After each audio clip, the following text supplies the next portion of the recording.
Welcome back, everyone. My name is Kevin, and this is the 5th episode in the Worlds Adrift tutorial series. In this episode, we're going to cover how to craft ships. And we're going to go through the whole process of building a ship, what it takes to do so. So, let's get started. The first thing I want to cover real quick is the materials that we're going to collect and the quality of the materials that we're going to collect. So, in the last episode, we talked about, very briefly, the different quality of materials that we can get, which you will see as you highlight each material that you have. And so when you're out looking for materials and you start to farm these, generally the material that you can gather is going to vary. There's a lot of specifics with like how material spawns in the world, and I'm not 100% sure on every detail, but I know that certain islands will have they'll have like the same general pool of materials that can spawn on that island, and it seems that the quality of those metals can also come from like a certain pool of options. And so I guess what I'm trying to say is, especially later on in the game, in the higher tiers, you can find islands that spawn a specific type of metal at a specific quality, and you would be able to farm that island for that specific metal for that particular level of quality.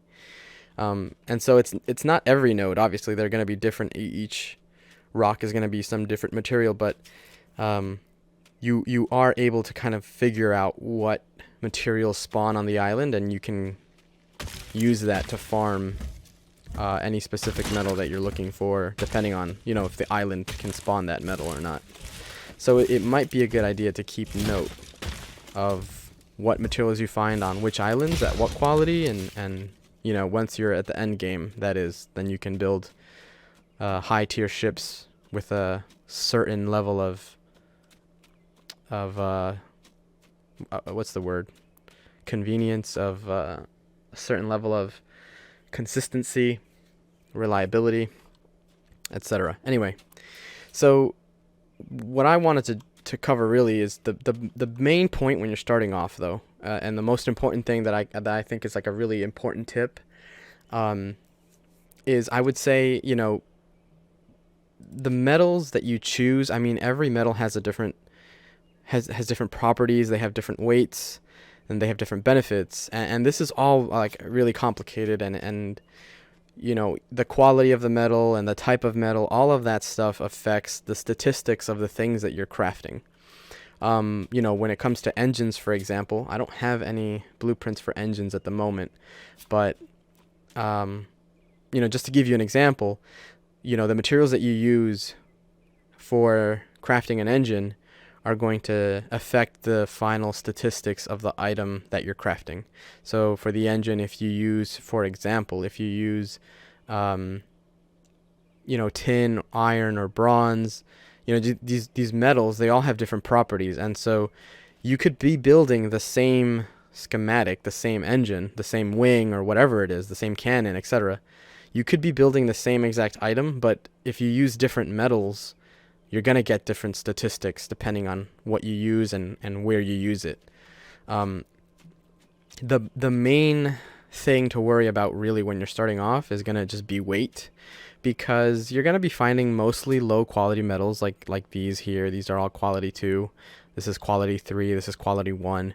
So all of these materials that you're going to find here are going to be, relatively low quality when you're starting off. So it's not so important to, figure out, to find the best quality material, but just really focus on the weight. And so, for example, lead is very terrible. It's super heavy. It says it withstands a lot of stress, but it's actually pretty weak. It's just not a good metal in general. And so generally people don't use lead for ship parts. Most of the time people will resort to using metal for disposable items like the actual shipyard itself, or items like guns and bullets and all that. So again, for starting off, I personally recommend that you collect any tin that you can get your hands on and any iron that you can get your hands on. These two metals are relatively common. They're not hard to find, and they're both pretty lightweight. And iron in particular is pretty strong. I mean, it's not the strongest material. It's kind of in the middle, but it's a decent starter metal. It's probably the best low tier metal that you can get your hands on in abundance. So I would recommend sticking to iron for pretty much everything. And tin, if you can manage to find some tin, tin is good for like the random internals, which we'll cover in a second, just to make your ship as light as possible. But it's not necessary. I mean, iron is pretty much the only thing you could literally just look for iron and you'd be good. Like, that would be everything you need. Bronze isn't bad for internals per se. It's heavier than iron, and it's also weaker than iron. But for internals, it's not bad. It's just that tin is lighter, and like I said, at this stage, you don't really need to min-max your statistics all that much because everything's going to be pretty low tier anyway, so it's not going to matter. But yeah, so like I said, either way, it doesn't matter. It doesn't really matter what you collect. I'm just saying I would recommend iron, but whatever you decide to go with, just try to use like one type of metal for all the casing. Don't try to make a bunch of different parts with a bunch of different casing, because then when it comes to repairing your ship, if you get attacked, or if you go through a wall of some kind, or if you crash, or whatever happens and you damage your ship, repairing it in its entirety and all the parts is going to be way, way, way easier if all you have to worry about is carrying one type of metal on you. So if you can use the same metal for all of your casing for pretty much everything that you build, you're gonna have a way easier time, way, way easier. So when you're scouting around, you're gonna find all different types of trees, all different types of metal, but like I said, focus on getting a lot of just the same type of metal. And like I said, if you had to pick between most of these starter metals, I would mostly opt for iron if you can. And tin, like I said, is just going to be good for like the basic stuff and the frame of your ship, because the frame of the ship is basically strictly weight. Doesn't really matter. There's no statistics to it. It doesn't matter what kind of metal it is, as long as it's lightweight. Okay. So with that whole speech out of the way, let's go ahead and begin building a ship. And so this is going to be a pretty hefty episode because there's a lot to building a ship, and there's a lot to know about building ships. So the first thing you want to do, you've already unlocked your shipbuilding, so you've got access to all these schematics that we're talking about now. Let me remove these real quick. You're going to go into your items, shipbuilding, and you're going to build a shipyard. Shipyards are necessary to begin the construction of your ship's frame, and we're going to craft that. I'd recommend using some junk mats, basically any material that you don't really need. I'm going to probably stick to lead for this. Alright, so we build our shipyard. We can equip it, and let's switch to it, and we're going to pick a spot. I would recommend you could look for a cave and try to hide your ship and build in secrecy, but that's not really necessary anymore because the shipyards have gotten some pretty significant defense boosts over these last few patches. And as you may have noticed on this episode, we're actually running on patch 1.10.1. So we've actually got an update, and there's some cool things to come with these updates. So I'll talk about that as well in a second. But really, I guess you could build at the surface. You don't have to hide as much anymore. Alright, so we got the shipyard placed. Now we can go ahead and craft the assembly station. Same process. You just put your metals into the schematic, click craft here at the top, and in a matter of seconds, you'll have your item. You can equip it to your hotbar, select it, and drop it. I wouldn't put it too close to your shipyard, because when you're building your ship and you're putting wings and things on your ship, if this is too close to your ship or a tree or anything, if there's something blocking the top of this assembler, it's not going to let you craft. So don't put it too far, because you don't want it to be outside of the range of your shipyard, but you don't want it too close either. So just give it some room where you can craft freely. You can plop it down. All right, we got it down there. Okay, so the first thing we want to do now is, well, let me talk about this real quick. These assemblers essentially let you craft the actual components of the ships. So like the helm, your reviver, sails, the sky core, paneling, other structurals, storage and all that. That's what the assembler's for. If we're talking about the ship design itself, the actual frame and the decks, that's all going to be here in the shipyard. So let's go ahead and take over. Now, as you see here, this is a completely new interface. We've got the shipyard code. This code is the password essentially to access this shipyard. Now this, right now, I've claimed it. This is my shipyard. If anybody comes up to the shipyard and they try to use this, they're going to be met with a screen that's asking for the 4-digit PIN, which would be the shipyard code. So if you have some friends around with you and you guys are together and you don't mind them accessing your shipyard because you're all building together, then you can give them that PIN code. They can enter it and then they'll have access to this full screen like we do. So you might want to keep note of that shipyard code and keep it a secret if you don't want people to access your shipyard.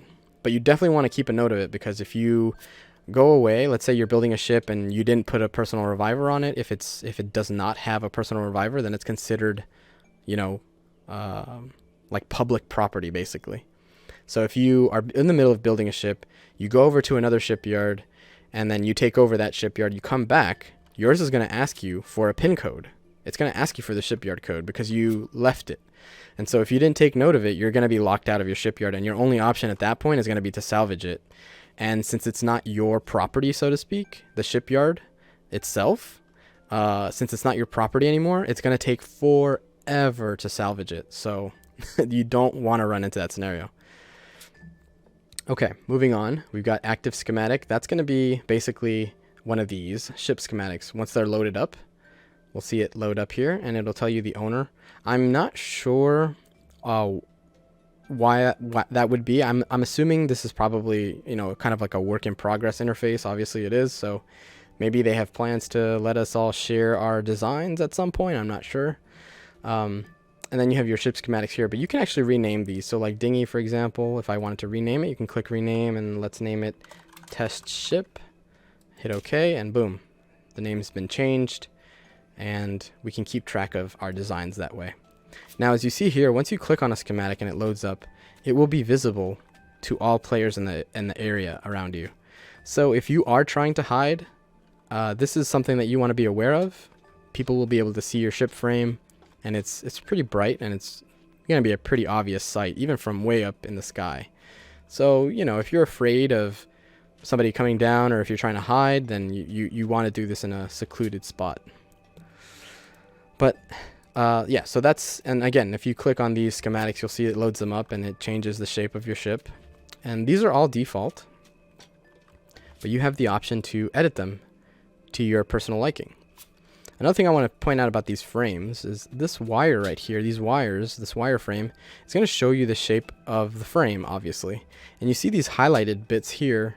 That's going to show you the paneling, and this is actually new in a recent update. This wasn't like this before, but this is a great welcome, because it used to be very hard to see what decks, well, not that it was hard to tell, but it was not obvious for most people to, when they were building ships, like to see which panels would be decks and which ones would be wide open.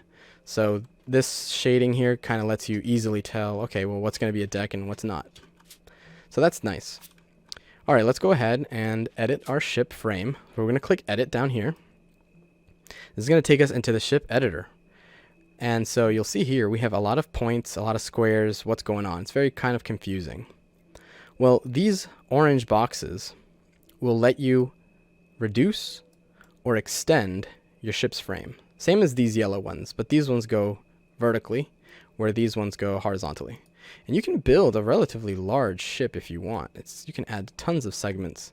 And there's a limited number of segments. So I believe, let's see, it's 1, 2, 3, 4, 5, 6 for horizontal. So like I just removed 3 there, but we can extend them 3 this way. Or remove, 2 here, and then 1 here. So you can do up to 6 segments. I do not recommend a large ship. It's not a good idea. But you can if you wanted to. And we have access to, I think, 4 different vertical. Yeah, that's right. 1, 2, 3. Yeah, 4. You have access to 4 different vertical levels and 6 horizontal. So as you see here, for example, let's say I stretch this out here, right? If I try to reduce this and go backwards, you see it won't let me. And that's because this segment right here is considered the center piece, the floored piece. So you have to be aware of this, because depending on where you want the center of your ship to be, you're not going to be able to remove this one block. So you have to kind of build around this as the center if you wanted to make it a little bit easier to understand your ship visually. But you just don't be confused is what I'm saying. So you have to understand that you cannot get rid of this middle block. It has to kind of be there. All right. Also, it's important to note, you see this outline here, this big shape that you can kind of see. It's faded on the grid there. That is the anchor point of your ship, right? So for example, what I mean by that is this. Let's say I extend this ship frame way out here, right? Okay. Click done and save. So I can show you out here. If I was flying this ship, right, and I docked it at a shipyard, the docking point is the center square.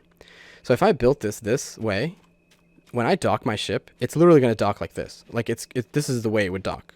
Like most of the ship would be out of the shipyard, and only this part would be like in the center. So that's another thing to keep in mind when you're building your ship designs. Is this anchor point is where your ship will dock to the shipyard, and the bubble is big enough to cover this. I mean, your ship should never, like, a part of your ship will never be able to. I think it won't be able to, like, go outside the bubble. So you'll always be inside the bubble, but it does look a bit weird to dock like this. But anyway, that's just something I wanted to point out. For your first ship, though, I highly recommend you make it reasonably small, not too tiny either, but not too big. So let's talk about editing the frame. Now we already covered these squares. They just let you add segments. And then you have these joints over here. As you can see, when you click on them, you can see all these extra little knobs come out, all these little sliders, so to speak. And what that does, each of these joints is kind of like a vertice, I guess. They're like vertices. So this joint, and they both move in unison. Like these are reflected. You don't move these joints individually. They're all in pairs. As you see when you click on them, the pair is highlighted yellow. So they're always in pairs. And so when you move these sliders, both of those, each of these is manipulated by the slider, and so they'll both move at the same time together. So this green one here affects height. So if you want to reduce the height, want to pull it down, you can do so. Pull it up. The blue one affects the same angle in and out, so you can pull it closer in or farther out. And then these pink ones here, they affect this actual shape of the frame. So if you pull these out, you'll pull the frame out. Push them in, they'll pull the frame in. And then this orange one here is the width of the distance between both joints. And so you can make a very wide ship, or you can make a very narrow ship. Just depends on how you want to do it. So you kind of have to get yourself familiar with these and play around with them a little bit. They're not too hard to understand, but they can be very confusing for people who have never seen this interface before. This interface will eventually be completely redone. The devs have expressed that their intentions are to rework this system to make it more free form, I think, so that we have more customization options, because we are pretty limited. I mean, this looks like it's pretty free form, but it's definitely limited in a lot of ways. So hopefully the rehaul will improve it, but I'm not sure. I mean, we have no idea when that's going to happen. So this is going to be it for now. Another thing I want to point out: not every joint will will have all of these different options to move it. So for example, let's say I extend this outward, right? You'll see that I won't be able to pull this node closer or farther away to these other nodes. I can only make them wider or shorter, or skinnier, I should say. I can't pull the length of it because the blue option's not there anymore. I can only do those with the outermost nodes. But these inner ones, these middle ones, they don't have that blue one to do that. So that's something to keep in mind. And I'm sure that if you did multi-layered decking, you'd have the same option or the same problem with the vertical slider where you can't move it up or down like these. See, these don't have the blue or the green option. So yeah, anyway, that's just something to keep in mind. It's another limitation of how this all works. Okay, so my personal recommendation for a starter ship is to build something very cube-like, something very simple. You don't want it to be too complicated. To be honest, there's a lot of good designs, and I just feel like the cube is the easiest one to build, and you can make your ship pretty small. And I'm not gonna go with a cube ship, but I'll explain what I'm talking about in a second. For example, though, I do want to show you this feature too here. You can actually see the shading down here. This will indicate those panels I was talking about earlier, and that's how you'll know that you have a panel there. If we raise this, though, and so panels, by the way that panels are determined is if the opposite joints on each side of the deck are level, if they're both completely level. So if we dislevel this, right, even if we lift it up like a tiny bit, like that tiny bit, see, it's gone now because it's not level anymore. But if we lift this up just a tiny bit, maybe too much there. Let's see. There we go. So now that they're level, we have the panel back. So you should be, theoretically, you should be able to always create decking as long as you line up your joints here properly. They have to be pretty flat, pretty even. They can't be too angled out. There we go. So you see that they're level, so we have another deck now. But again, if they're not level, just a tiny bit off, you won't get that decking, so it'll be empty. Now here's the important thing about decks on ship frames. Wings and engines mainly, and paneling as well. Those things can be attached to any area that does not have decking. So I guess what I'm trying to say is certain ship parts can only attach to decks, and certain ship parts can only attach to non-decks. So you need to keep this in mind when you're designing a ship later on. So for example, and I can't remember everything off the top of my head, but I'm going to try to. Engines and wings and panels, like I said, that's like the only thing I can really think of at the moment. But those are basically your main components that you're going to be able to attach on a non-deck part of your ship. So for example, most commonly on the sides of your ship, but in this case, if you do your bottom at an angle and you remove that decking, then you'll be able to put engines or wings under your ship. And this is important depending on the design of your ship because, for example, if you want to put your engines under your ship, you can do so with this design since there's no decking down here. Or you could put a wing down there. You could put a vertical wing, and that'll let you turn left and right very quickly. Whereas if you didn't have any vertical wings and you only had horizontal wings, your movement up and down would be great, but your turning left and right would be very slow. So you could get away with putting two horizontal wings in this design. You could put two horizontal wings, one on each side, and you can craft a third for the bottom, and you could have a vertical wing, and that'll give you great turning up and down and left and right. Now, this will lead me to another point, but you can also have diagonal wings, and I'm going to get to that in a second. But you could do that, right? Now, in this setup, we can't do that. We can't have diagonal wings because it's a cube, so it's flat on all sides. The bottom is flat, the sides are all flat, the front and the back are all flat. that's where these pink sliders come in. If we extend this all the way out, just for the sake of simplicity, right? Let's say we extend this all the way out. This frame now, all the way out, gives us an angle where we have the ability to place a wing upwards diagonally, downwards diagonally, and side on a completely even horizontal angle here, because this is flat. Because obviously we've extended both joints to their farthest point, so these 2 points up here and down here, it's a straight line. So you have the flat angle and 2 diagonal angles that you can work with. So if you did this to both sides, both front and back, all of a sudden now you have this, you have to kind of picture this in your head, but you have this flat surface here at a diagonal, this flat surface here at a level angle, and then this flat surface down here at another angle. And that'll let you put wings in like an X-shaped configuration. So you can have diagonal wings, one this way, one this way, one this way, and one this way. And you can have that X-wing configuration.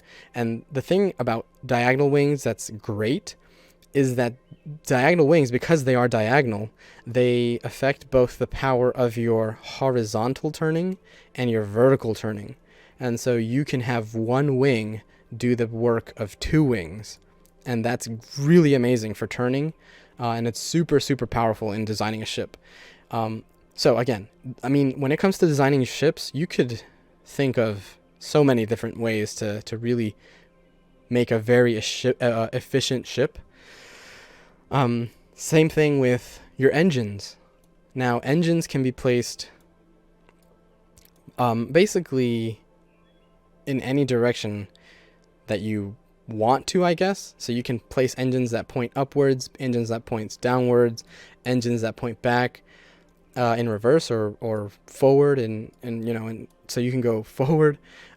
Engines, whatever orientation they are placed in, they will speed up whenever you're going in that direction. So for example, if we put like all of our engines normally facing forward, right? Let's say we have propeller engines and the propellers are facing forward like normal. The out or the exhaust is facing the rear. So our engines will propel us forward very quickly. But if we move in reverse, obviously we're going to be very slow because we're going in reverse. If you go up or down, like what's called bubbling up or down, and I'll explain that in a second as well. I'll show you on the helm why we call it bubbling up or down.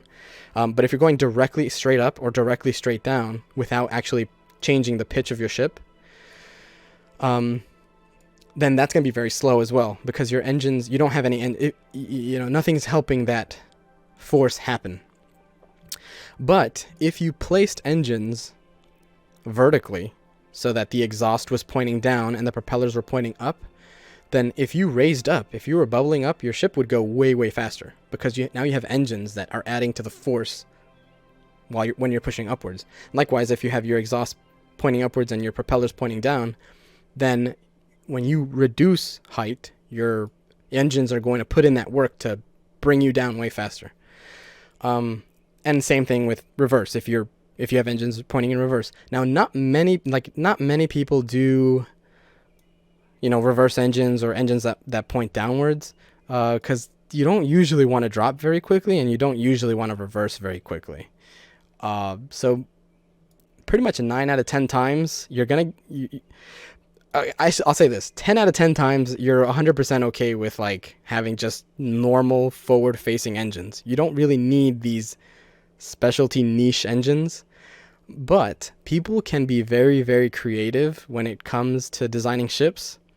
And so just to give you an example, like if you wanted to design the Slave One from Star Wars, you could theoretically like configure your ship hull and your ship frame and your engines in such a way where you could build it flat so that your engines are pointing up, and then when you fly, you basically just tilt your ship forward this way, right? You rotate it clockwise to stand it up, and then your ship engines will now be facing forward. So like I said, you can be really creative with your designs, and you just have to think about your orientation of everything when you're designing your ships. But again, this is like way too advanced, and we're talking about something that is really, really impractical for a beginner. So, but I just want to explain like you know, how complex it can get. Like, for sure, it's very it can get super complicated if you wanted it to. But okay, look, for the beginner, really, all you need, something very simple, like this shape here is pretty decent. I think these angles are too shallow though. I like to have a much more sharp angle, so to speak. So if I reduce the size here of this frame, this angle will be more, you know, it'll be more defined than if we stretched it all the way out. As a matter of fact, I could probably bring that in a little bit more, get a bit of more of an angle there. So that looks pretty good to me. It's not quite straight. Now, depending on how nitpicky you are, this can take forever. I'm very, very, very nitpicky with my ships. And so I'm going to give you some of the tips that I use to line up all of my nodes to make sure that everything is like perfect. So a cool trick that I love to use is to line up your nodes as close as possible. And you'll see that your highlighted one will basically kind of like eat the smaller one. And here you can see this angle right here, right? The right where this angle where the big yellow node is consuming the smaller one. I can tell that it's not level, right? It's like the angle is off. So I'll need to reduce my height on this one a little bit, and then we can get it as straight as possible. There it is. That's straight.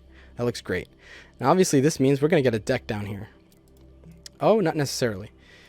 I'm not sure if this is intentional or not. It might be a bug. Sometimes the paneling, even though you're like clearly this is as level as can be, sometimes it doesn't show up. That is good for us though, because for this design I don't want a bottom decking. So I'm gonna leave it as is. Okay. Now let's go ahead and let's work this one. So now I'm gonna bring this one as close as possible, and this one as close as possible. Now these both are at max level. I can't raise these up anymore, so I know that they're perfectly aligned. And then these ones, I just aligned them myself visually. You know, this looks about as even as I can get them. So now what I'm going to do is I'm going to use the front two nodes as a template to determine where I need to move these pink frames. So I'm going to try to line these up as close as I can to the original front ones. That way they're about as even as I can get them. Now you have to spin this around a few times, and you have to kind of eyeball it a little bit because it's not perfect. Let's see. But you get the idea. So you just work with this, you know. This looks good to me, good enough for this demonstration anyway. So we're going to leave it like that. But yeah, you can kind of nudge and fudge your way through to get this all straight. The width of this ship is at its smallest point. I can't make this any tighter. I would probably recommend, I mean, this is fine, I guess. Doesn't have to be, you know, perfect. And this design that I'm going for is something that I've used for a long time on my solo ship, so I think it's a pretty good design. I mean, obviously you guys have complete freedom to design what you want, but like I said, I think these angles here are good because if you can, diagonal wings are so awesome. Now in this design, I don't have room for a ton of engines if I want to put them down here. Because down here I'm probably going to have space for maybe 2 if I put them at like opposite ends of the bottom.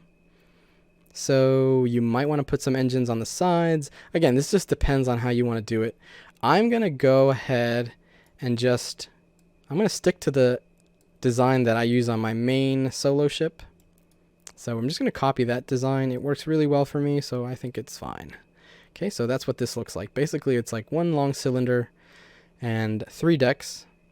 And then this one, I raised this node a little bit. I mean, you could raise it all the way up if you wanted to. Just depends on how you want it to look. I raise it up just a tiny bit just to get rid of that panel. I don't want that panel there. And I use that. That's the good general shape of my ship. And this is a very sleek ship, very useful. Very small, though. So it might not be good for a crew of like a bunch of people. This is just for one person, really. Maybe 2. Okay, once you're done, let me show you that real quick. once you're done with your design, right? Once you kind of change everything the way you want it to be and you got everything good, you're going to click done down here, which I kind of skipped over. But yeah, you'll click done. And then you want to make sure that you click save. Now you see here, these costs, they will not update until you click save.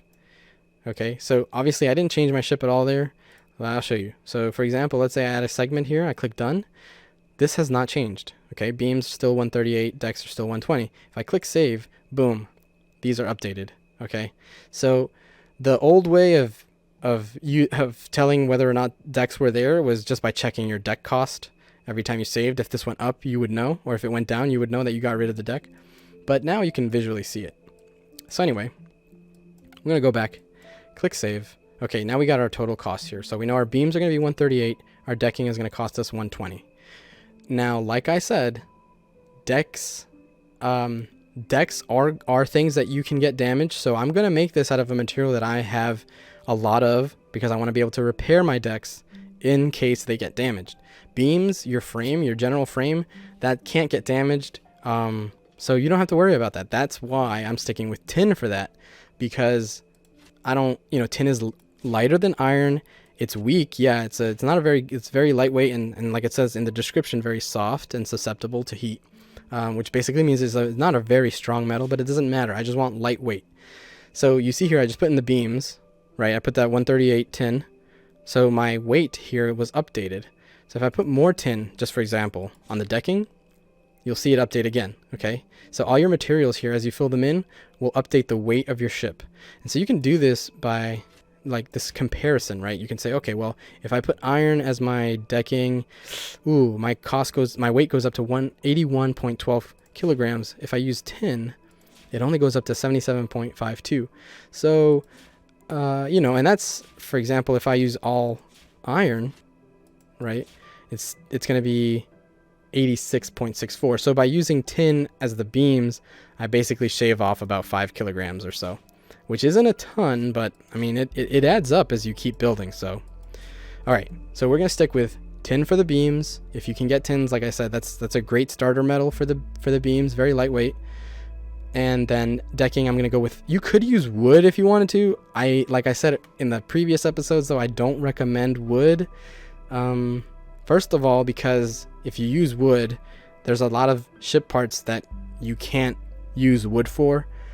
I suppose you could get away with it early on.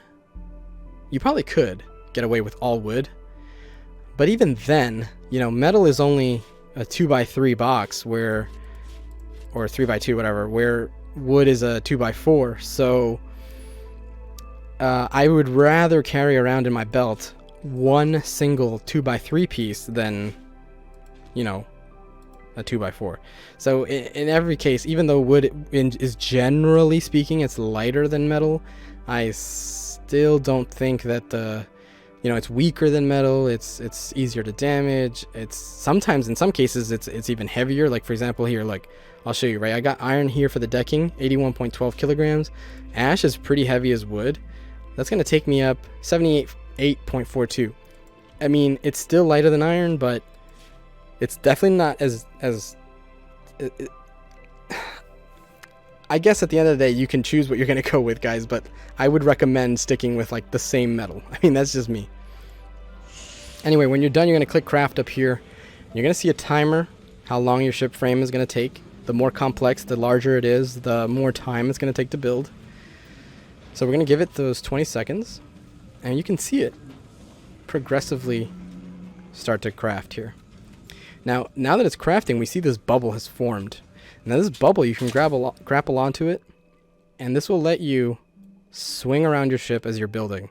So you can rise up and place some ship parts on the top or get on top of your ship, etc. It's really cool. Another wonderful thing about this shield, this bubble shield that was only very recently added in, is the fact that it blocks all fire type. So it'll block cannon shells from penetrating. It'll block cannon shells. It'll block pistol bullets.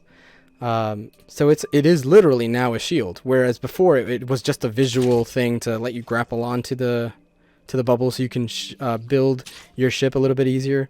Now it's a full-on shield. It actually blocks everything.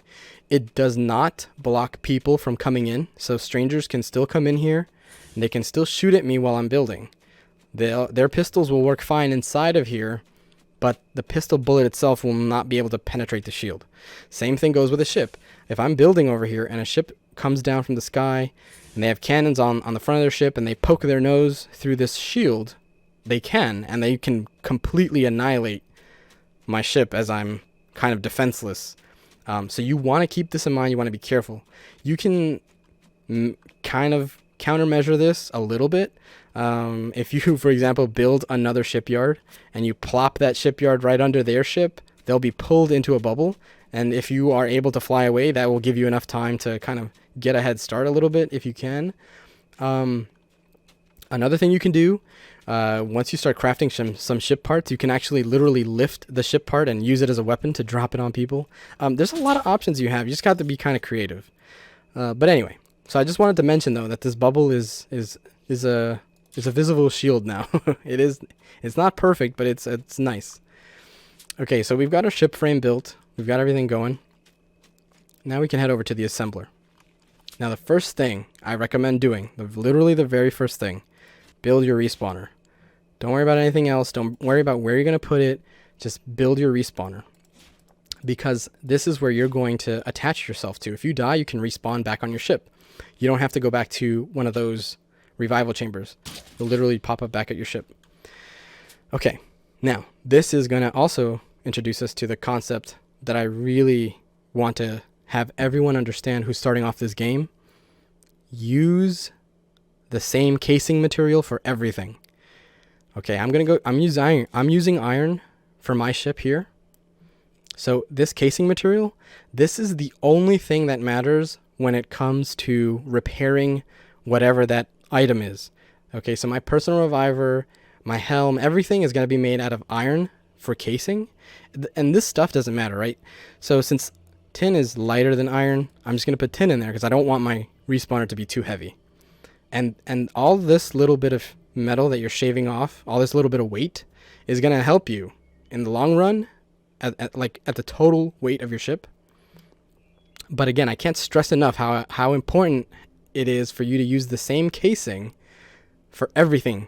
Like, if you don't have enough of that metal to use to make like more things, go out there and find it. Like, don't say, you know what, I'm out of iron, I'll just use bronze. No. Don't do that. Literally get yourself the same casing material. Like, it's so important. Okay, we're crafting. Click craft once you're done with the materials. And same as the shipyard, you'll see it. Timer is up here. Okay, we're going to grab this with our shipyard tool. It's number 3 on the hotbar. And this will, as you can see, it'll show you a highlight of the object that you've grabbed, right? And once you get to your ship, well, okay, there's 3 states to it. There's a blue state, which means if I let go of it, if I click, it's just going to fall. Okay. There's a green state that says, okay, this is valid. You can put it here. Okay. So if I click, there it goes. Then there's a red state. It says, no, I cannot move part here. Bottom left. You see it there? Oh, if it's red, oh my God. If it's red, it's going to tell you cannot move part here. You cannot do that. It's not a valid place. Okay. So that's another important thing. Now, most people put their respawners on the top of their ship because it makes sense, right? You go here, you attach to it with E, you use it, boom. Bottom left, you are now registered to this personal reviver. Now, when you die and you respawn, you're going to pop up right here, right at the top, right over it, right? You're going to pop up like this. Okay, boom, I died, I respawned. Okay, now I'm here. This is how I'm going to pop up. Here's the thing, though. This is very exposed. People can see it. If they come up, they can salvage it with the salvage tool. They can start damaging it. You don't want that.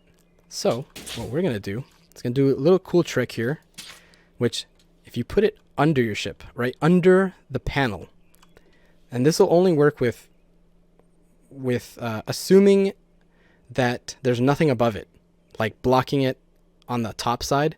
If you put it down here and you attach yourself to it, you're still going to spawn on the top side of the deck, standing upwards. It's just a great way to hide it so that people don't know where you put it. Now, as you see at the bottom left-hand side, it says you have been unregistered from your personal reviver because it got detached from the ship. This is, I believe, it's been confirmed as a bug. It's not supposed to remove you when you move around your respawner. It's only supposed to remove you. Actually, I don't think it's ever supposed to remove you. Even if you take it off your ship, I don't think it's supposed to remove you. I'm not really sure. But right now, the way it works, if you move it anywhere, right? If I attach it right here, right? I claim it. Let's claim it again. I'm now registered to it. You see my name on it. It says Capitan in Spanish. Okay? It's right there. I'm registered. I see my name. Like, I'm good to go.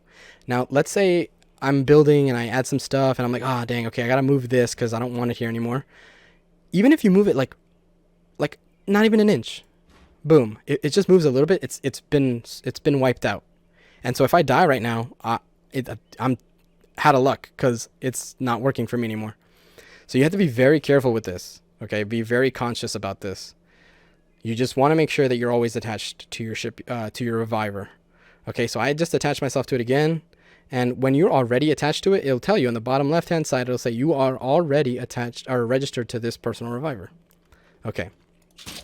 That's the first thing I would ever do on a ship. Every single time you're crafting. It doesn't matter where, it doesn't matter, just put your respawner on first. That's the first thing you want to do.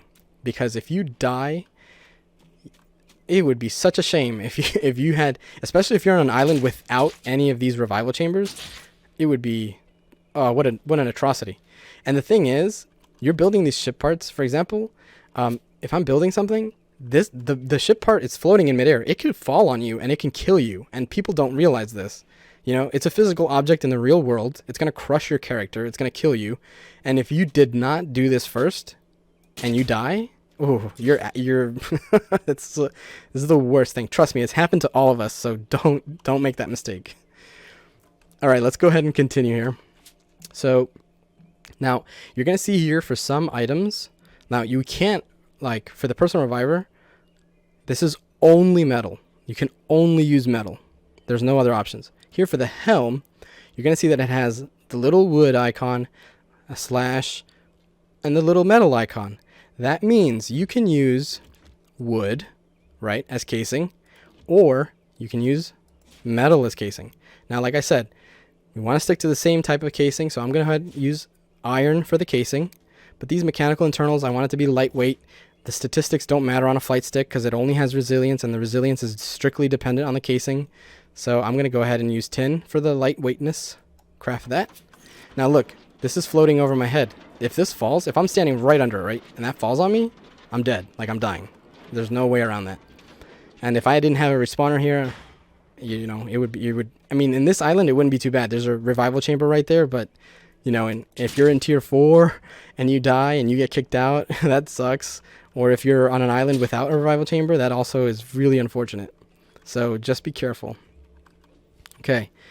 Now, the ship helm can only be placed in one direction. Normally, you are able to rotate ship parts. You see it kind of jiggling there. Like, I'm pressing the button, but it's not changing orientation. That's because your ship helm is the only part that I know of that you cannot change the orientation of, because it has to be facing forward. Okay, so I'm going to put it here. But like I said, this respawner here under the ship. Oh, it kind of bugged out. Oh, who's that guy? We got a company. Doesn't look like he's harmful though. Okay, so this respawner here, it needs to have free space to let you pop up on the top. If you block it with anything, if you're blocking this, every time you respawn, you're gonna go flying very violently off your ship, and you don't want that. So just make sure that if you do follow that trick, just have the top side free so that you don't go flying somewhere. All right, we're gonna have to use a sail for our first ship because I don't have any engines, and this is likely gonna be the case for you, unless you get lucky and you find engines in a chest. But even then, you need a fuel tank as well for engines, and you could also get lucky and find a fuel tank in like your first 10 minutes. But if you don't have a fuel tank and engines, you can't have only engines. You need both an engine and a fuel tank for them to work. Otherwise, if you have engines and no fuel tank, the engines will not turn on. So we're going to definitely need a sail. I don't have enough wood for that though, so I'll collect that later. Let's go ahead and craft our sky core.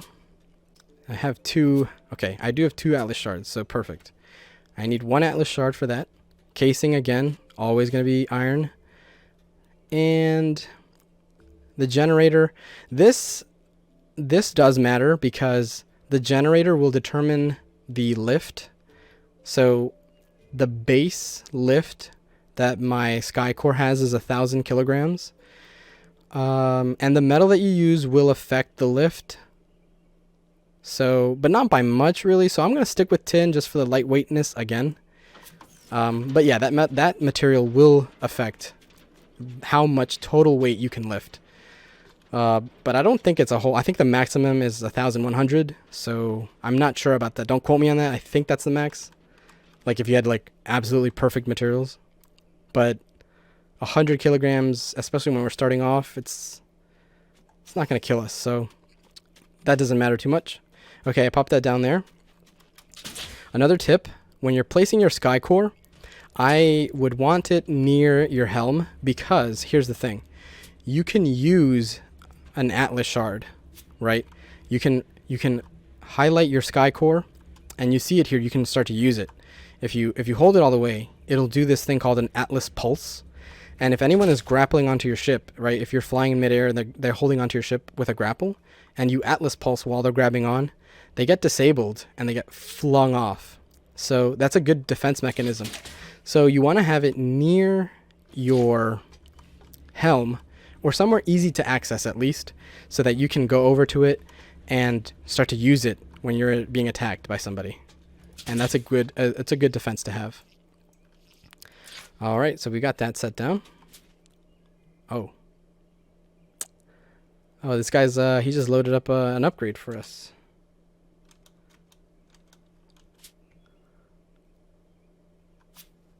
I'm gonna say thanks, man. I'm not gonna use it though because I don't have enough atlas shards. Or you know what? Let me go ahead and see if I can find one actually. We'll be right back. I'm going to take that out though. I need that iron. Helped me a lot. Okay, so it looks like I actually found some quality 4 iron. So I'm going to put some tin in there instead. And we got the extra atlas shard. Now this is a great example of how assemblers work as well. Now I don't have this Skycore coolant system. I don't have the schematic for that. This is actually not something that I know how to make. But because our buddy here, I don't know how to pronounce his name, Iorse, I guess, I don't know. But he has it, and he loaded it up for me. So I can actually craft this. If I have the materials for it, which I do, put this in there, craft. Look at that, it's being crafted. So if you do have friends or people that are friendly and they can come help you out and put some stuff in for you, you can actually get some upgrades early on. But I don't want to do too much of that right now. I'll use that though, because that's going to add an extra 400-ish. Oh, actually 600 extra kilograms to our weight limit, which is great. Now I don't need that because my ship's basically going to have a sail and that's about it really at this point. But it's super appreciated. Okay, so let's talk about some extra features of the shipyard while we're in here. Now, a really cool thing that was added with this very recent update, this 1.10.1 patch. Anytime your ship takes damage while it is docked, not when it is not docked, only when it is docked in a shipyard. If it is damaged by salvagers or cannon fire or in any kind of way, so for example, if I take this damage right now, I'm going to get a warning for it. See down there at the bottom left, it says your ship is taking damage. So if I'm out there, kind of having a good time, exploring, getting materials or whatever, I dock my ship. It's in a bubble, so it's safe from other ships. Unless somebody comes to attack it, right? They start to salvage any part of the ship, anything. Or if they shoot it somehow. If they damage it in any way, it's going to warn me. And it does not warn you like repetitively, right? So like if I come over here and I keep salvaging, it's only going to give me one warning every few seconds. So you see here, I'm like really killing my own panel here. But if I keep doing it, it'll eventually warn me again. So anyway, oh, so this is a great chance to talk about repairs as well. When you're repairing an item, you'll use your number 2 tool here, and you'll see that it's going to highlight the damage panel. So nothing here is getting highlighted, so everything is in tip-top condition. But this panel is damaged, so when I highlight over it, it's going to give me that green highlight. And when you start to repair by clicking, it'll start to consume your material. Okay, so you see here I have 294. Okay, as I keep repairing, that's going to go down to 293, etc. So you can tell when you have 2 prompts to tell you when you're repairing successfully. One obviously is all the text on the bottom left, but right now it's currently bugged. Normally it tells you how much iron it's consumed, like it'll say ×1 or ×2 or whatever. It doesn't do that right now. That's just a bug, I believe, but that should be fixed soon, hopefully. Another way you can tell, you see this green outline on the panel, it'll start to flash, and every blink that it does, you'll see it blinks like white. Each pulse that it blinks is one successful repair. Okay, so sometimes it's kind of funky, like you're gonna have to like do it at an angle, don't stand on it sometimes, you know, it's kind of weird, but you can eventually start to repair it. And this is why it's important, so important, to use the same material, iron in this case, because, you know, if I have to, let's say all of this, let's say I got a big old cannon blast to the center of my ship. My core is damaged, my decking is damaged, my helm is damaged. All of this, I can fix it. You know, it's going to be super easy if I have, you know, one of these stacks of iron in here in my belt. It's going to be very easy to fix by just pointing at it. Very simple. If you have like 10 different kinds of materials in here, it's going to be a huge pain in the butt to repair all your ship. So that's why I'm saying it's so important to use the same material for everything. It looks like this guy is helping us out by giving us a bunch of these upgrades, and he is using iron for us, so hey, I'm not going to complain. You know what? I'll take it. So we'll add that to our ship. Now, I'll show you something cool here. Now that we've got our ship built and we've added parts to it, if you come back to your shipyard, you're going to see that this center portion is filled out now. Obviously, this is grayed out now because I can't change the name of the frame I'm using, and I can't change the frame design anymore because there's currently a ship docked. But now you have the center part populated. It'll tell you your ship weight. Okay, so we are using currently 273.3. Presumably we're using, I think this is measured in kilograms. So 273.3 kilograms out of a total of 2,103.2. That's my max capacity. If I exceed this weight, my ship will not fly. It's like a big old brick. It's just going to be stuck. So you have to keep your current weight under your maximum. If it's even 0.1 over, it's still too heavy. It's not going to fly. And then, so you get that. You have the option to salvage frame. Now, I have ship parts like my sky core and my reviver and all that. So if I click on that, it's going to say right here on the bottom left, cannot reclaim ship with attached parts. Remove all parts first. Okay. So once you remove everything, you can come here, salvage frame, and you will be able to collect half of the resources that it cost you to make the frame and the decking. So if that's basically kind of like just a last resort option, really, if you just want to save yourself some, if you want to start over again or whatever. So another thing you can do when you are designing a ship frame is like if you have like a bunch of junk metal, you know, you can use that junk metal, fill it in, craft it, and then you can grapple around and take a look at your design, see if you like it, see if it works the way you think it's going to work, and then you can salvage that and then build your real frame with your real materials and everything. So another thing you're going to see here, every part that we attach, it's going to show up under these categories, and it'll tell you how many of that you have. Now these presumably decks, it should technically say deck 3, but it counts each one as a separate one.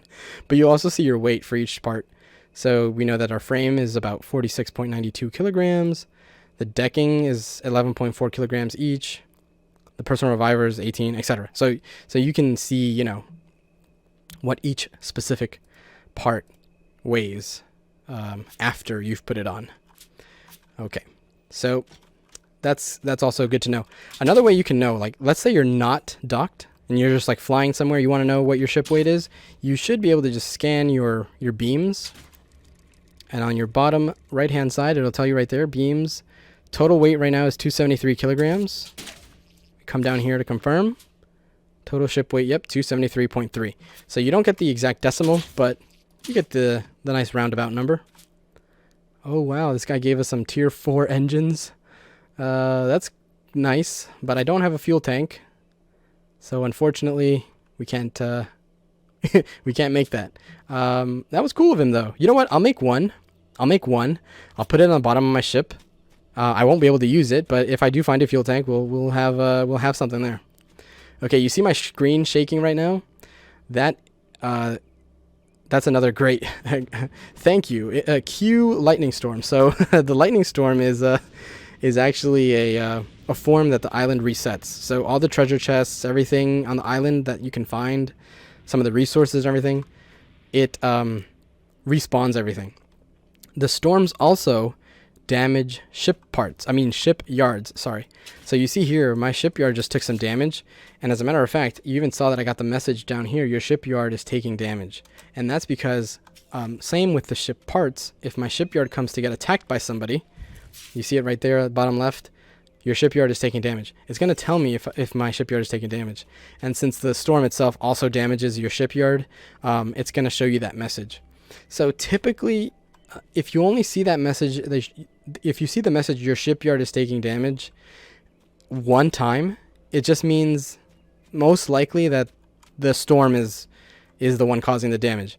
Sometimes, very rarely, that whole shaking lightning thing bugs out and it does not, you can't see, you do not see it.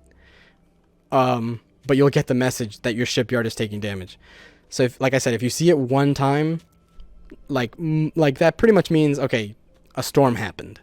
If you see it repetitively, continuously, then okay, somebody is attacking your ship. Somebody is attacking your shipyard.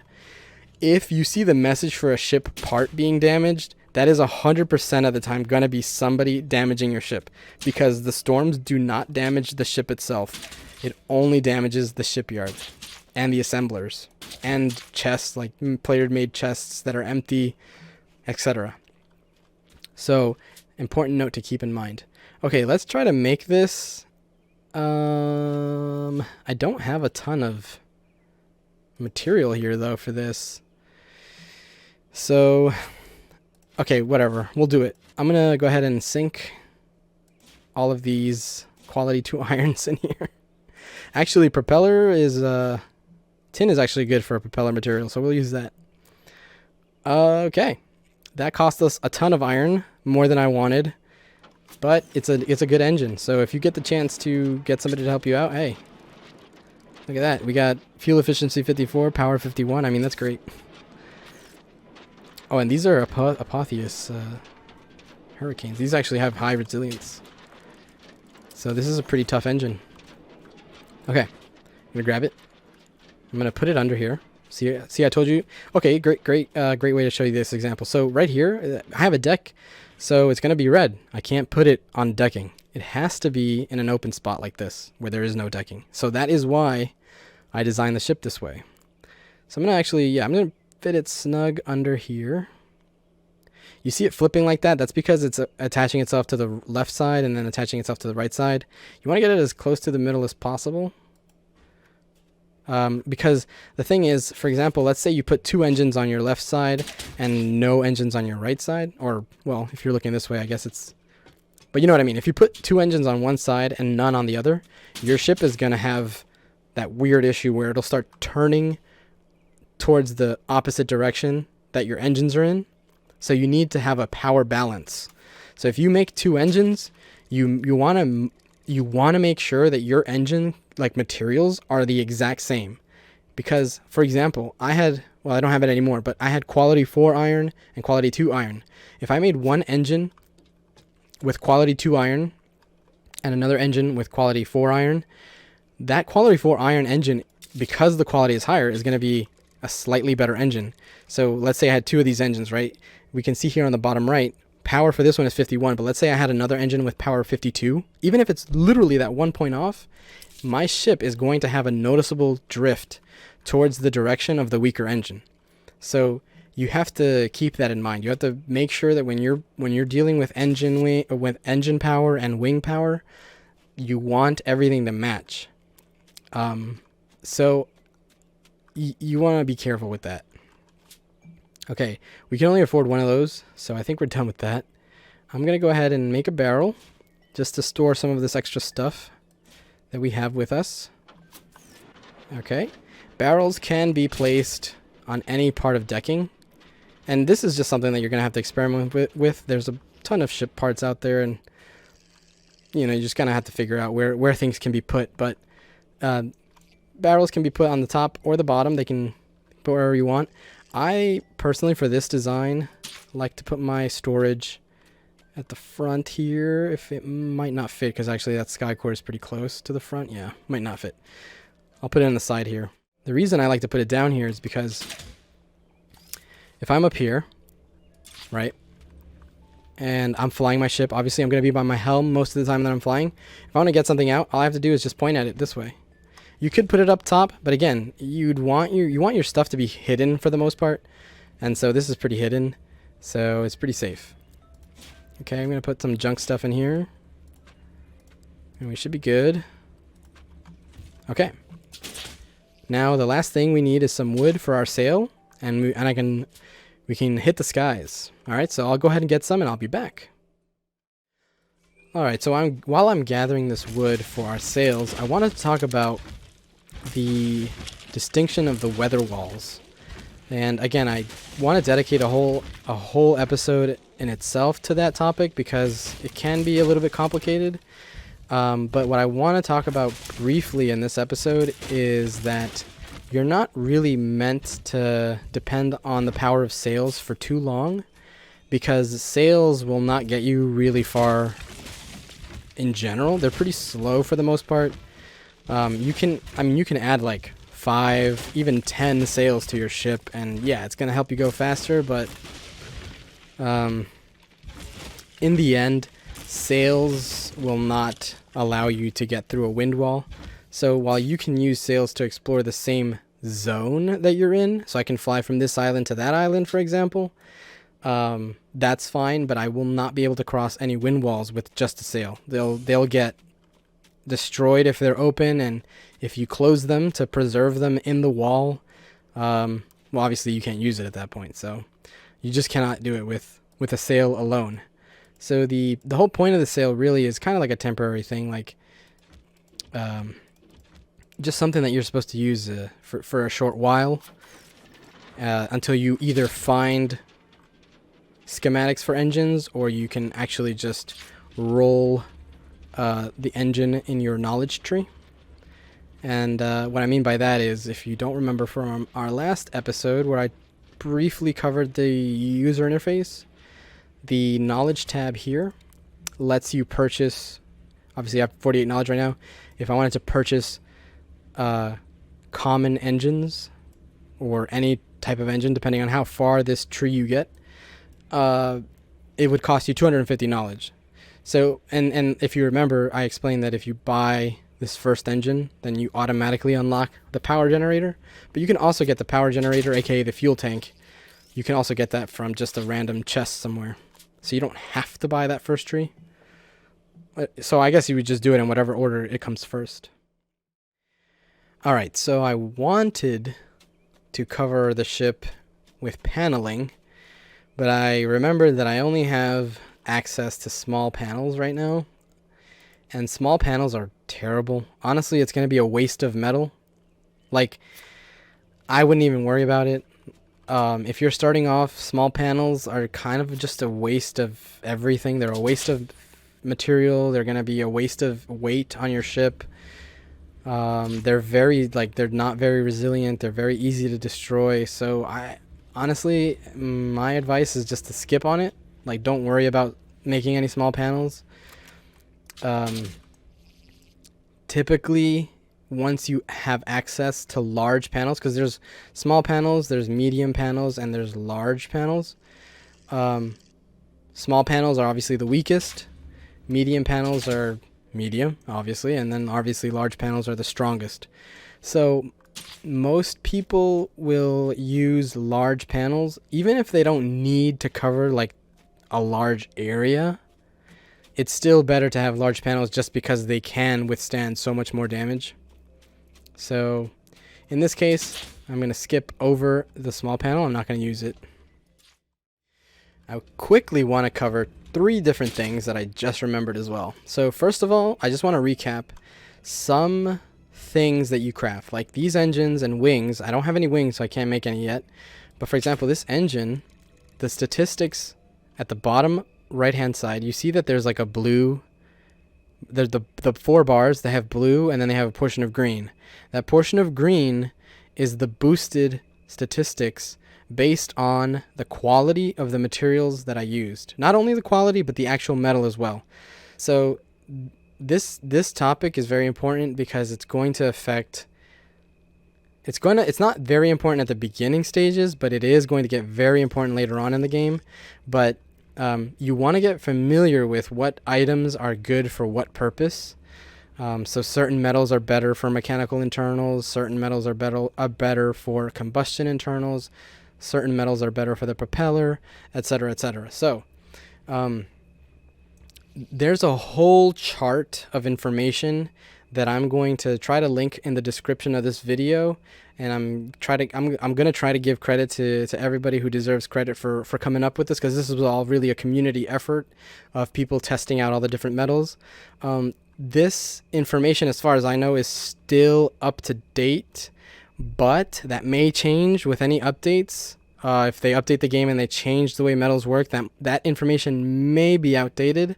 But so just check. A good place to get information like this is just to check on the forums. Go to the Worlds Adrift forums and ask people for help there. Everyone's really cool, so people are always very welcoming. If you're somebody who's not gonna complain about stuff, if you're genuinely there to get information and learn about the game, everybody is super cool. So yeah, that's a good place to go. Worlds Adrift forums, just to make sure if the information that you're looking at is still accurate. Anyway, what I wanted to say was certain items like engines and wings, heavily depend on the material, where things like a helm, which is still a ship part, it doesn't matter. It doesn't have any statistics. It serves one purpose, which is to drive it. So as long as it works, it doesn't matter what you make it out of. So I just wanted to point that out. Same thing with sails. For example, sails actually don't matter. Just use any wood. It's the only thing that matters is how heavy it is.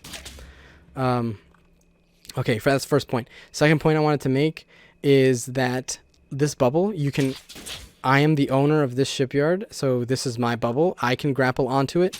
If anybody else comes into this bubble and they try to grapple on, they will immediately be paralyzed for a couple seconds, 2 or 3 seconds. They will basically ragdoll. So attackers coming to your ship, if they are not the owners of the shipyard and they try to grapple on, they will immediately get disabled for about 2 or 3 seconds. And this is great for you as a defender because you're going to get some free bullet shots on them if they do that. So that's something to be aware of. If you see somebody swinging, coming in, and they try to grapple on, they're going to get disabled. Just take those opportunities to land a few bullets on them if they're attacking you. If they're friendly, then whatever, But I just wanted to point that out.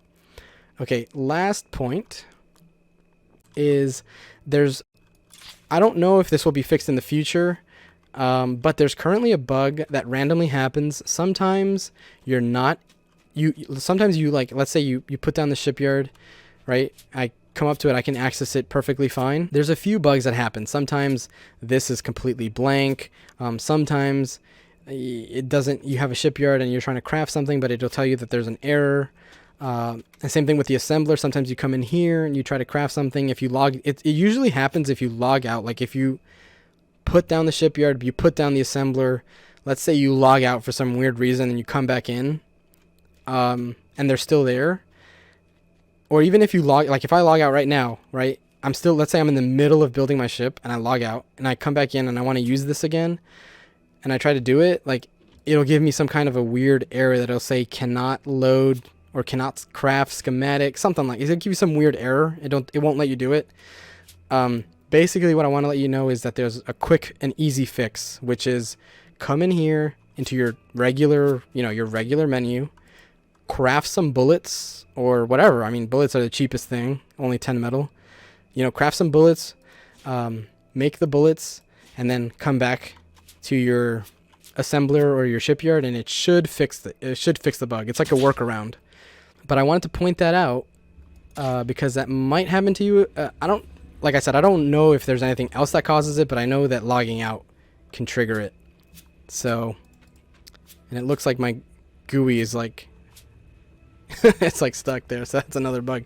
But anyway, that's not too severe. But like I said, if the assembler or the shipyard gives you a problem and it doesn't let you craft, just try to craft a bullet in your normal inventory, and that should fix it. All right, so another thing, and this is probably the last thing before we take off, is these are fuel tanks. And I don't think I talked about these, but these fuel tanks, all of them, they will give you 3 blasts per. You collect 8, 8, and 9 on each successive hit. And you want to salvage these for engines because this is your fuel. Obviously, you're going to need some fuel to power up your engines. Now, right now, specifically, since I don't have a fuel tank, this doesn't really matter. But like in real life, this is basically liquid gold. As a matter of fact, fuel is worth more in the game than gold itself, which is kind of funny. But yeah, fuel is kind of not officially, but pretty much the universal trading currency because everybody uses fuel. Everybody needs fuel. So when you're starting off, it would be a good idea to start gathering fuel. You want to carry, I mean, ideally, like pretty much everyone wants to have like at least 1,000, like one full 1,000 stack of fuel, because you're going to be using fuel for every situation and you don't want to run out of fuel in midair. That would be really, really unfortunate. There is actually a way to tug your ship. If you do run out of fuel, like in the middle of the air and there's no island near you that you can jump off of, there is a way to tug your ship. And basically, like, let's pretend I'm in midair, right? Let's pretend I'm way up in the sky. What you want to do to tug your ship, and I think you need to have some kind of object on the rear of your ship to make this work. Basically, you would grapple onto the object, start to reel in, and then take control of your helm while still reeling in. So you can see I'm on the helm, but you can hear the sound of me reeling in. This will let you move forward very, very slowly. The people at Bossa have already confirmed that this is intended. Like, this is not an exploit. You are, supposed to be able to do this. And it's for exactly that situation where you kind of run out of gas. You gotta, it's the equivalent of like getting out and pushing the car, So if you are stranded without fuel, you can tug your ship in that manner. I really don't know if it works, like if you grapple like your actual ship and then do it. I don't know if that works or not. I'm not 100% sure. I've never tried that. I've always tried it with some object, like a sail or a cannon or something like that. Reel in and then take control of the helm at the same time, and then you can let go, and then your ship will start to slowly move forward.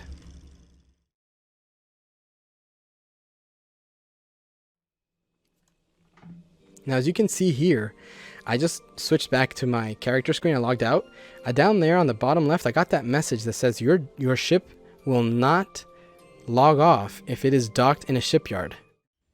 Now, normally when you're flying your ship and it's in midair, right, in the air, it's not docked, right? Your ship normally will log out about 3 minutes after you log off. Sometimes it's like 3.5 minutes, but typically it's about 3 minutes. And your ship completely disappears from the game world. So when you are done playing for the day, you want to find a nice secluded spot, somewhere in the sky, and you log off. You look around you before you log off. You make sure you're by yourself, that nobody's near you. Then you log off, and your ship will disappear shortly after. If you are docked on a shipyard, your ship will not disappear. It will stay in the game until you come back into it to lift it. And this is really bad because anybody can come in here and start to destroy your ship or like just ruin. They can destroy your shipyard, and I mean they can do all kinds of things to your ship. So you'd never, never, ever, ever, ever want to log off with your ship docked, because it will not disappear. And that reminds me, when your ship is docked, no one but, okay, so let me put it this way. When your ship is docked, only people with revivers, respawners, whatever you want to call them, only people with these respawners will be able to interact with your ship in any way. So if anybody comes into your shipyard that does not have a respawner on the ship, they will not be able to open your storage. They will not be able to take control of the helm. They will not be able to take control of cannons. So your ship is relatively safe. But here's the thing. With storage containers specifically, if let's say this is not my ship, I come up to it and I hit the interact button, I'm gonna get a message on the bottom left hand side that says it's locked or something like that. Or if I try to get on the helm, it'll say you are not registered with the shipyard or something like that.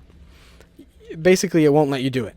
But the thing is, if you have a thief who comes up to your ship, he can start to salvage your storage container, and if he damages the container enough, he will be able to go in there and take your stuff.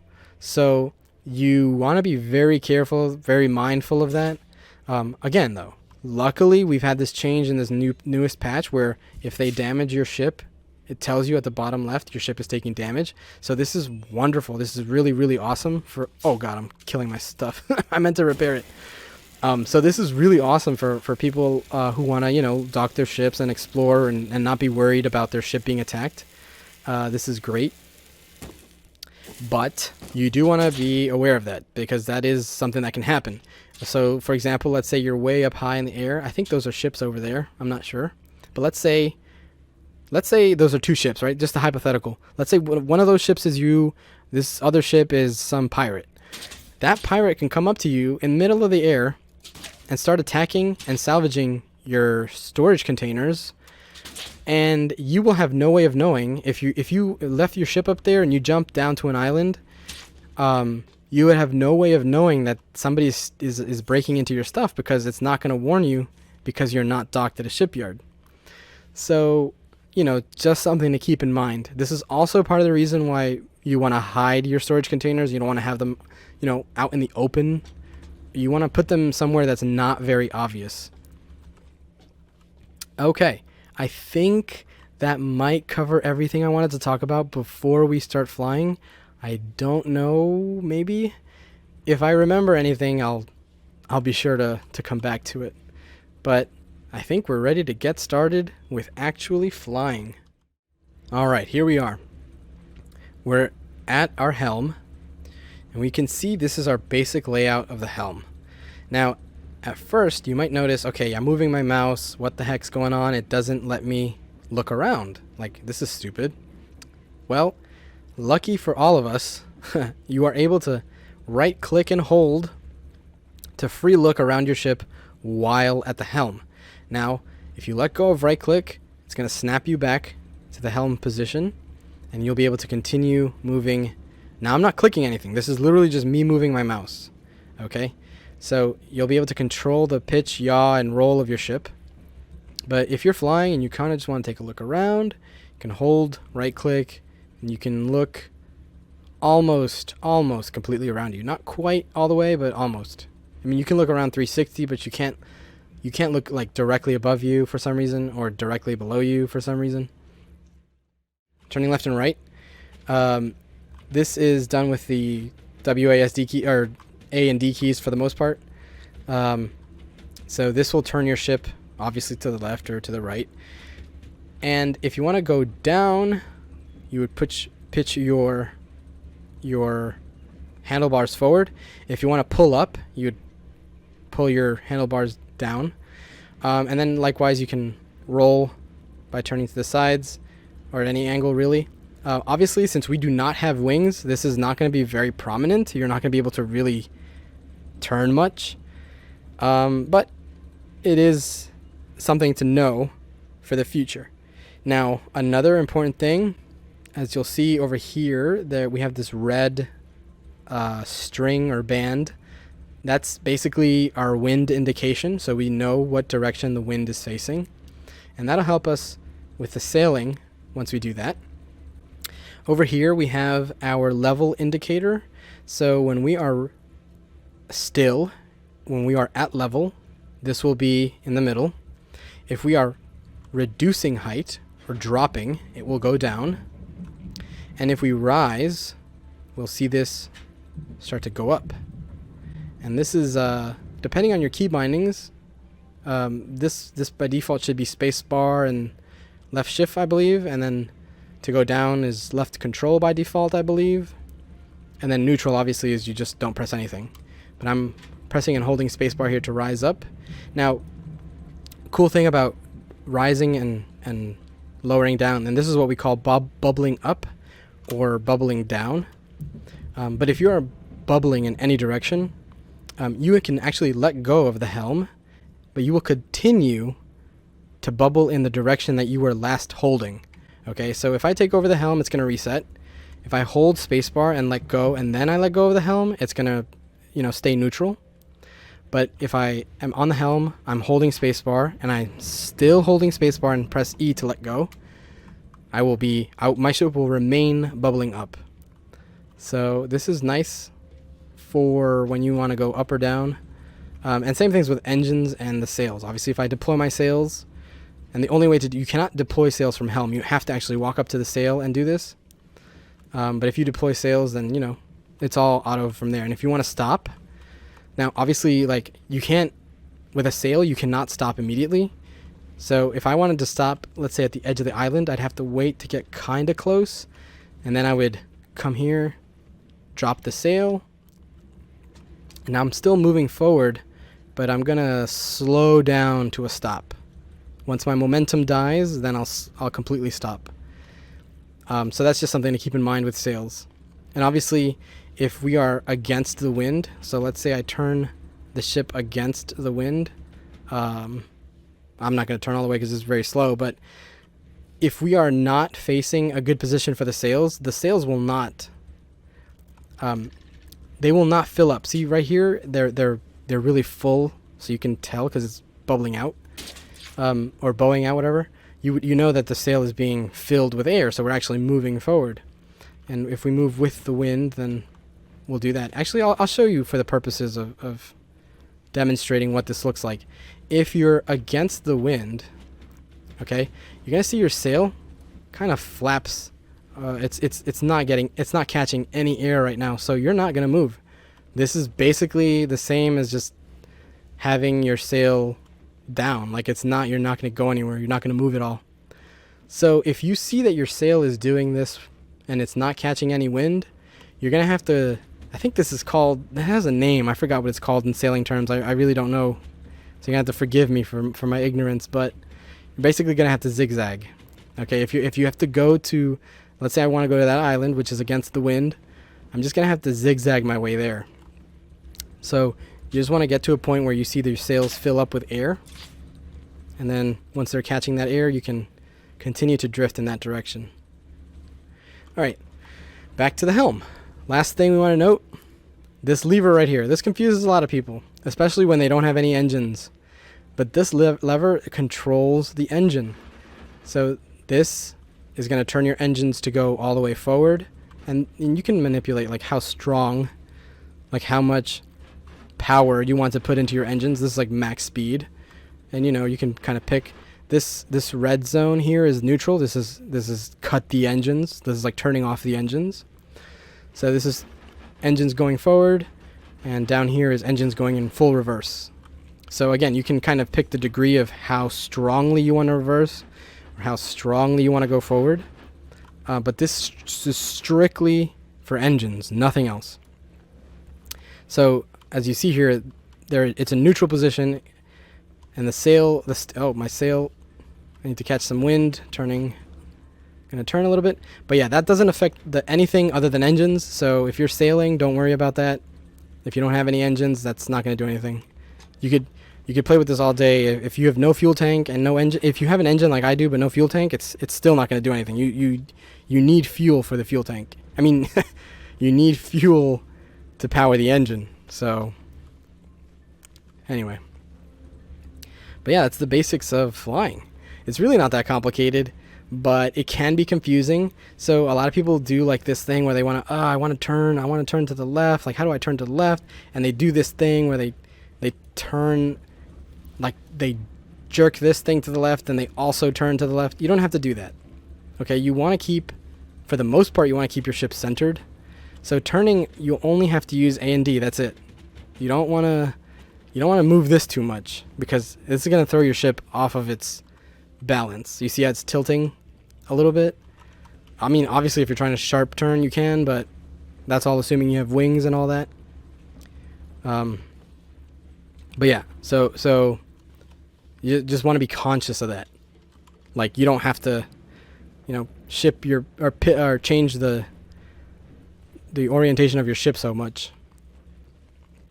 But yeah, that pretty much covers the basics of flying a ship. Let me see if I can show you this cool effect here. I'm going to come to a full stop because I don't want to leave fully yet. But I want to show you what an Atlas pulse looks like. So, and I'm going to kill myself here, so I'll show you. Actually, let me put this wood away. Alright. I don't need none of this stuff. So, yeah, that looks good. Actually, let's put this down here. We can fit these two cannons for just funny reasons. Alright. Okay. So, I'm going to show you what the Atlas pulse does. Okay, you come up to your Atlas core, and you need to have to use this, you need to have an Atlas shard, right? So let me actually put this away. I'll show you. Oh, darn. That's funny. Okay, here we go. If I do not have one, you can still load it up, but it's going to tell you that you don't have an Atlas shard. See, you don't have any Atlas shards in your inventory. So if we take this, okay, now we can use it. All right. Wait, let me see. Okay, yeah, okay. So I'm going to use it, and I'm going to show you what it means, okay? I can't grapple on, you see? Okay, here we go. So that was a good demonstration, because one, it shows you what it does. It shakes people off.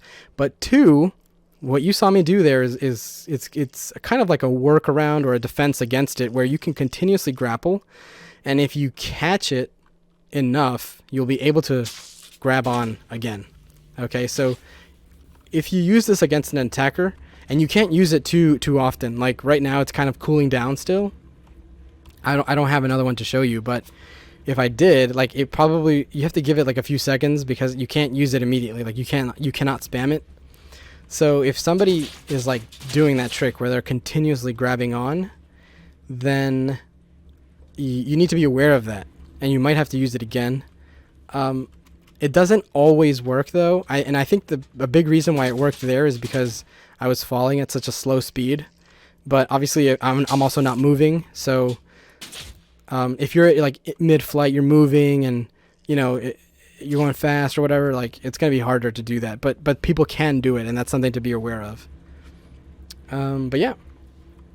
So I think that covers just about everything I wanted to talk about with flying ships. Okay, I'm going to try to cover some quick bullet points as I remember them here. For starters, one of the things I wanted to point out was if you have a ship part on you that gets really damaged, right? Let's say somebody's attacking you with cannon or whatever, and let's say one of these panels here, or I don't know, a wing or an engine or something. If that ship part gets too damaged, and it's inside your ship, or it's clipped inside of things, you want to salvage that part immediately, because it's going to start to bounce around here very violently, and it's going to like shake and start clashing against everything, and your ship's going to go crazy. It's going to start, tilting all over the place and going nuts. So you want to start to salvage it yourself, because you want the item to disappear as soon as possible. And so if people damage it enough to cause it to fall off, but not enough to cause it to disappear, it can be catastrophe for you. So you want to go ahead and start salvaging that part as best you can. That's just a tip I wanted to give you guys in case you do get any parts damaged. I do want to talk about how to fly a ship with a fuel tank, but I need a fuel tank. So what I'm going to do is we're going to go ahead and cut it here, and I'm going to try to find a fuel tank somewhere. And as soon as I get that on, we're going to go ahead and add it to our ship and hopefully be able to demonstrate what it's like to fly with an engine, which is generally the same thing. In fact, just for the sake of time, I think we're going to go ahead and just skip that part. But basically, you would attach your fuel tank to decking somewhere. You can't attach it to, like, it's not like engines where you can put it like floating somewhere. It has to be attached to a decking panel. So I could probably maybe squeeze it up here if I move my reviver up a little bit more. So you can put it upside down, or you can put it standing up straight like here, or I can put it upside down here. I mean, it goes wherever you can, wherever you have decking. The only thing to note is that if it's upside down, you have to like, you can't, it's like it gets a little bit weird with how you fill it up. So like, for example, if it was upside down here, right, and I could see it from here, I could fill it up from up here. I'd be able to target it just like this barrel, and I'd be able to interact with it without leaving the helm. So that's usually how I do it. Like if I was to have a fuel tank, I'd put it upside down right here. I'd move my reviver up a little bit more to give it some room. I'd put the fuel tank down there, and I could fill up from over here without leaving my helm too far away. So generally, I would recommend designing your ship in a way where you don't have to move too far from your helm. So like if I had cannons, I would put a cannon up here, I'd put a cannon back here. I wouldn't have a sail because I'd have engines, and I'd have my fuel tank over here. I have my core over here so I can interact with it, etc. So that's the whole point there. But if you had engines, basically, like I explained earlier, you would just use this to go forward. And you, like I said, if you want to go slow, you can pick 1 speed, you can pick 2 speed or max speed. Whatever you desire, you can select that speed, and likewise you can go in reverse if you want it to go in reverse. And if you just cut your engines, like to turn them off, you just leave it in the orange here, and you can have engines and sails, so you can have engines running and then only use the sail as a backup. But honestly, like, sails are kinda unnecessary weight in my opinion, and the lighter your ship, the better. Oh, and this is another thing I wanted to talk about earlier, which I forgot, and I'm glad I just remembered. The ship speed formula is still kind of confusing, and it's vague. We don't really know precisely how speed is calculated on a ship. And so, as a matter of fact, you know what I'll do? I'll switch over to my main character, and I'll show you guys my ship on that character, so we can talk about some of the instruments and things that you can craft for your ship, and that'll help me explain some of this stuff a lot easier. But what I was going to say is ship speed, we don't know exactly how it's determined, but we do know that it is essentially very roughly estimated by a ratio between your ship's total weight and your ship's total power, your ship's total engine power, I should say. So the lighter you are and the more engine power you have, the faster you will go. Okay? So you could have a monstrous ship, a huge ship. It would be heavy and it would probably be slow. Even if you had, I mean, you could technically have enough engines to give it the power that you need, but you have to remember engines are very heavy in itself. Like this engine here is 186 kilograms, which is, I mean, that's probably, let's see, total weight is 553. The engine is about 200. I mean, that's almost, I mean, it's about a third of my total ship weight, just that one engine. So engines are pretty heavy, and there's definitely going to be diminishing returns. So you don't need to have like 12 engines on your ship to reach like its max potential speed. Does that make sense? So I could technically, theoretically, I could have like even 4 engines And that could be enough to hit my max speed depending on how powerful those engines are. I don't need to have like 12 engines to hit max speed. You know what I mean? So you want to be smart with your engine, the number of engines you have. The more engines you have, it just means more to repair, more to lose when you get hit by cannons and stuff like that. So it's all a balance, and you have to kind of figure out how you're going to deal with that. But if your main goal is speed, then you want to focus on having very little weight and a lot of engine power. That's how you're going to get speed. There is another resource I can link you guys to. It's a very, very rough estimate of how ship speed works. It is not accurate, but it can give you a general idea of what your ship speed will be. So let's go ahead and switch over then. I'm going to leave this bubbling up. And by the way, I was going to say that too. You could actually log out. You could log out while your ship is moving, and your ship will continue to move in whatever direction it's going for the 3 minutes or whatever that it takes for it to disappear completely. Obviously, it would be smart to have your ship completely still. Like, don't keep it moving when you log out. But you can. Like right now, I'm gonna log out.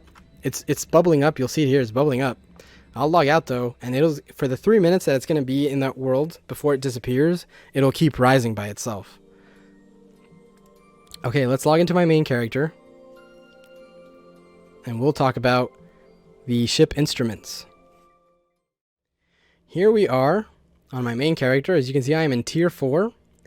If I die here, I'm getting kicked out. So I don't want to die here without my ship. If I lose my respawner, I'm done. But that's the sand wall right there. Anyway, this is the general design. This is eventually...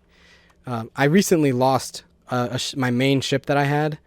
So this is not quite up to par with what I would normally... Like the material... Like this is all iron. I would normally use all steel if I could get my hands on it. But I just lost our all-steel ship recently due to me being silly. But anyway, as you can see here, I have 6 engines. Just 6 of them down there. And I have 2 fuel tanks, because that gives me a lot more fuel to work with. I don't have to fuel as much. My core is up there. My cannon. I had a cannon in the front too, but I had to take it off. I was just testing the weights really, just to see the speeds and all that. I have the 4 wings in the configuration that I was talking about, in that X shape, because diagonal wings are awesome. And yeah, that's generally what the ship would end up looking like if it was done. Anyway, what I wanted to talk about really was these instruments over here. Now I'm missing one of them, which would be the horizontal, or what's it called? No, the horizon. I don't even remember what it's called. It's the artificial horizon. There we go. I usually I have it, but this ship, like I said, it was kind of like it was a quick build, like just something that I threw together to get here to tier 4. So I don't have it, but you can see here that I have the other tools: a compass, an airspeed indicator to tell me how fast I'm going, a fuel tank to tell me how much fuel I have, and an altimeter, which is to basically tell me how high up I am. So the max world height is 2,800 or so, about there, and the minimum before you start to die is 1,000. So that's gonna basically tell you how high up you are or how low you are. And then airspeed indicator, which you'll see here, tells us how fast we go. As you can see here, I just pushed my lever up, so you hear my engine starting up. So it's gonna start to push us forward. You see the fuel over here starting to go down. Okay, 59, it's going down to 58, etc. But we see here our airspeed indicator, we're hitting about 30 knots or so. And then if I come to a stop, it'll slow down to 0. Eventually. But yeah. So, again, that's pretty much how engines work. Very simple, not complicated really. And likewise, if I wanted to go in reverse, we just pull it down. And we'd start to go in reverse at a much slower speed. I don't know if that's accurate or not in reverse. It should be. So we're hitting about a little, like maybe like 14 knots, 13 knots around there. So again, you could that's going back to that point I was making way earlier, which is you could put your engines in reverse, and you'd go in reverse much faster. But yeah, so, and again here you can see I can fuel up, so I can access my fuel from here. I have two fuel tanks, but you can actually fill them both up by using one of them. So I just fuel up and they'll both be filled up. But yeah, so again, this is all kind of more advanced stuff. Like once you figure out a design that you really like, and here's my storage up here, so I can access it from the front here. But yeah, you figure out a design you really like, you know, you just try to build everything to comfort you, the way you like it. And, you know, you just kind of trial and error. You have to really just kind of practice and figure out, you know, what design works for you, what design works for your play style. But I think that does truly then cover everything I wanted to talk about. All right, guys. Well, I hope you've enjoyed this video. I hope it helped. I know it's very long. Even my voice is starting to crap out. It's like I'm losing my voice slowly now. I've been talking for so long. But yeah, I do hope it helped. If you guys have any questions, definitely feel free to leave me a comment. And like I said, head over to the Worlds Adrift forum. Everybody's super awesome over there. If it only gets bad when people start to complain about like the PvP and stuff. Everybody gets salty about that. But everybody is helpful though. We definitely have a lot of helpful people over there. So it's great. It's a great resource to check out. You can even get some invites to the Discords that people have going on. That's another great place to make connections with other players. And everybody's really friendly, so if you want to, you know, find out more about the game, everybody's willing to help. Like, I can't imagine that there wouldn't be anybody excited to bring more players into the world. And then, of course, you'll be able to ask questions to the devs and the boss's staff directly on the forums as well. All right, guys, this has been Kevin. I hope you guys enjoyed. Again, if you liked the video, be sure to click that like button. I would super appreciate it. And feel free to subscribe for more content if you'd like to see it. Until next time, I'll see you guys later.